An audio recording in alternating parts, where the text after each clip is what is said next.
Muito obrigado, agradeço aí o espaço que o Livre está construindo, agradeço pelo Livres mesmo estar existindo aí no Brasil, para a gente ter uma opção de fato liberal, para a gente estar discutindo as coisas. Fiquei muito feliz pelo convite, eu acredito que vai ser a primeira de muitas, e o tema mobilidade urbana, ele chama atenção para vários aspectos, né? Eu, com a minha formação de economista, eu vou acabar puxando mais para a linha econômica, para uma leitura mais econômica, mas nós temos sim várias pessoas hoje no Brasil envolvidas com pensamento liberal, discutindo na perspectiva do urbanismo, arquitetura e engenharia de tráfego, essas coisas. Fiquei feliz também do Fábio ter, no flyer da divulgação do evento, ele ter colocado foto muito antiga minha, então eu gostei muito, porque eu não estou tão careca quanto o Rodrigo Saraiva Marinho na foto, então eu fiquei muito feliz também por isso. Então vamos lá começar a falar desse tema nosso sobre mobilidade urbana. Como o Fábio colocou muito bem, hoje nós estamos com um projeto dentro do Liberdade e Justiça para fazer discussões bem avançadas em assuntos específicos. Dentro do Instituto Liberdade e Justiça, nós criamos um centro de estudo e pesquisa em economia dos transportes, envolvendo uma série de pesquisadores, mestres e doutores, tanto na área de engenharia e de economia e controladoria. Atualmente, quem está coordenando esse centro de estudos dentro do Instituto Liberdade e Justiça é o professor Eliezer Bulhões, ele é doutor e técnico do DENIT, então uma pessoa extremamente capacitada para estar dando esse suporte, e a gente quer colocar o centro à disposição de todos os pré-candidatos que estão nos acompanhando, as pessoas que querem conhecer estudos com uma pegada liberal. Já não estamos mais trabalhando no nível de fazer militância liberal. A ideia, e que nós já estamos conquistando, é realmente uma comprovação acadêmica e técnica das ideias liberais aplicadas ao transporte. Então, o que nós temos hoje já são artigos em congressos e em revistas, tanto nacionais como internacionais, dando esse respaldo científico de que o que nós estamos propondo faz muito sentido. O que eu quero falar hoje é o seguinte: a OMS ela tem uma estatística que nos diz o seguinte: até 2050, em cada 10 pessoas que vão existir no planeta Terra, 7 vão viver dentro de cidades e metrópoles. Então, o que nós temos que perceber é que quando a gente fala de economia, a gente fala de câmbio, a gente fala de questões monetárias, claro, são questões importantes, mas as discussões econômicas acerca de como fazer as cidades funcionar, de como melhorar a qualidade de vida das pessoas, e justamente onde os indivíduos e as pessoas estão é dentro da cidade.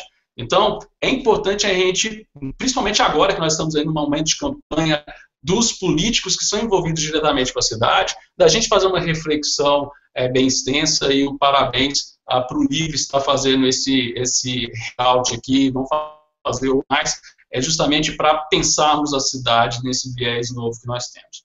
Porém, o que atrapalha mais hoje, para a gente propor ideias liberais, são uma série de mitos e tabus sobre mobilidade urbana, né? Então, quando a gente pensa em mobilidade urbana, há pouco espaço para uma discussão liberal. Não porque não é possível, mas o grande problema é que existem alguns mitos que a gente, por uma série de motivos, a gente esquiva de enfrentá-los e de querer mudar esses paradigmas para dentro da cidade. Eu vou abordar 3 hoje, porque o tempo é curto, né? Nós queremos fazer uma apresentação bem enxuta para dar tempo de fazer perguntas e respostas, mas, como eu falei agora há pouco, estamos à disposição para a gente poder, as pessoas que quiserem perguntar, nos procurar, para a gente estar discutindo, apresentando mais ideias. No final eu vou mostrar o local onde eu guardo os artigos científicos, vídeos, palestras, nossa exposição, para as pessoas acompanharem melhor esse conteúdo que a gente está produzindo.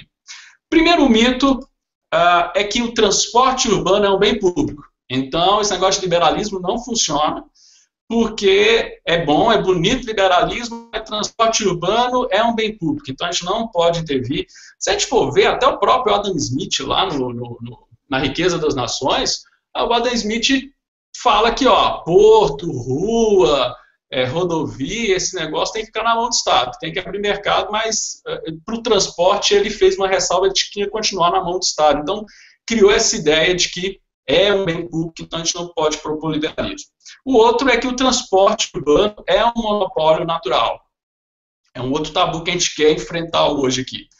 E o que tem mais a ver com a realidade brasileira, justamente porque nós temos uma série de legislações recentes, a partir de 2012, né, tivemos aí o Estatuto das Cidades, especificamente lá no artigo 39, fala da importância dos planos diretores, né, para promover justiça social e desenvolvimento econômico. Será que realmente os planos diretores, essa ideia centralizadora da tomada de decisão do que vai acontecer na cidade, será que realmente isso está mais ajudando ou atrapalhando as cidades? Então, aqui eu não quero também propor uma série de verdades, né, e de dizer a um ponto de vista assim, doutrinador, muito pelo contrário, eu acho que a gente tem muito mais questionamentos e colocações para fazer em cima desses tabus, e eu acredito que muitas propostas liberais ajudam a resolver esses tabus e enfrentar esses mitos. Então vamos encarar o primeiro aí. O primeiro é que a questão do bem público. Vou pegar uma definição de um livro de microeconomia muito importante, porque se eu pegar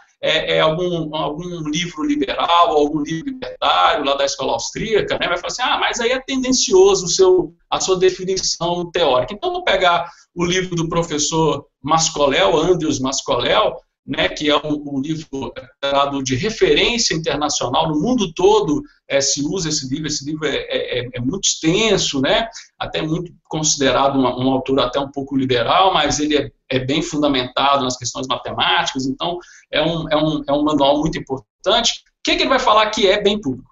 Para o professor Mascoléu, bem público é uma mercadoria para a qual o uso de uma unidade de um bem por um agente não impede o seu uso por outro agente. Então, o que aconteceu? Se você olhar bem, o bem público é aquele que uma pessoa a mais usando ele não interfere os outros. Isso seria um bem público.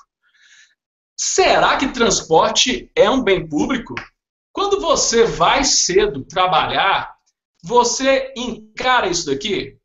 Se você encara isso daqui, todo mundo atrapalha você a chegar no horário, esse maldito congestionamento te atrapalha, olha, a rua não pode ser considerada um bem público, porque quanto mais gente vai entrando, mais vai ficando difícil rodar na rua.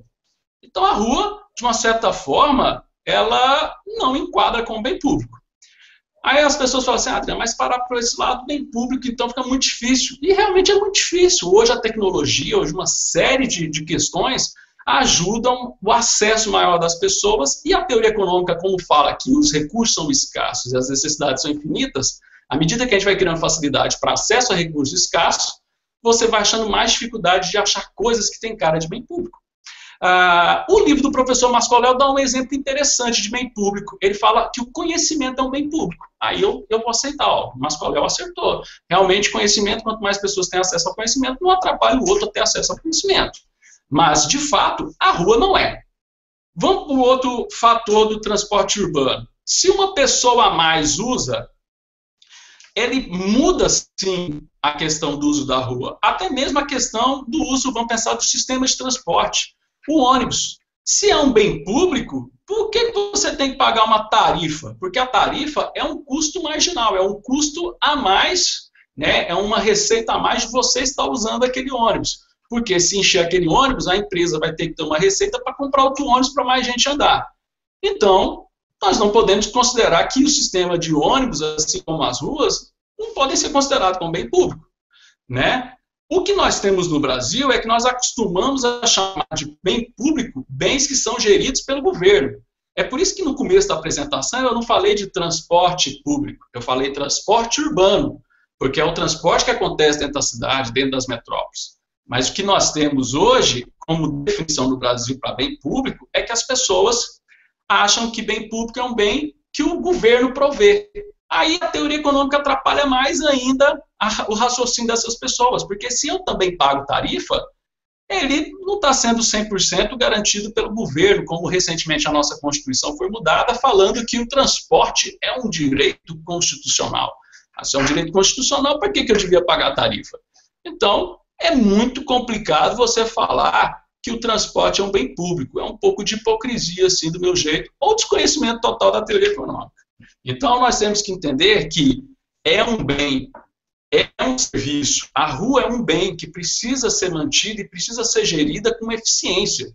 O sistema de transporte, ele precisa, assim como todos os bens, ser regido pelas ideias de mercado para ele atender cada vez mais pessoas de uma forma melhor e mais barato, né? Assim como você percebe uma série de mercados onde tem muita concorrência. Então, é importante a gente quebrar esse tabu.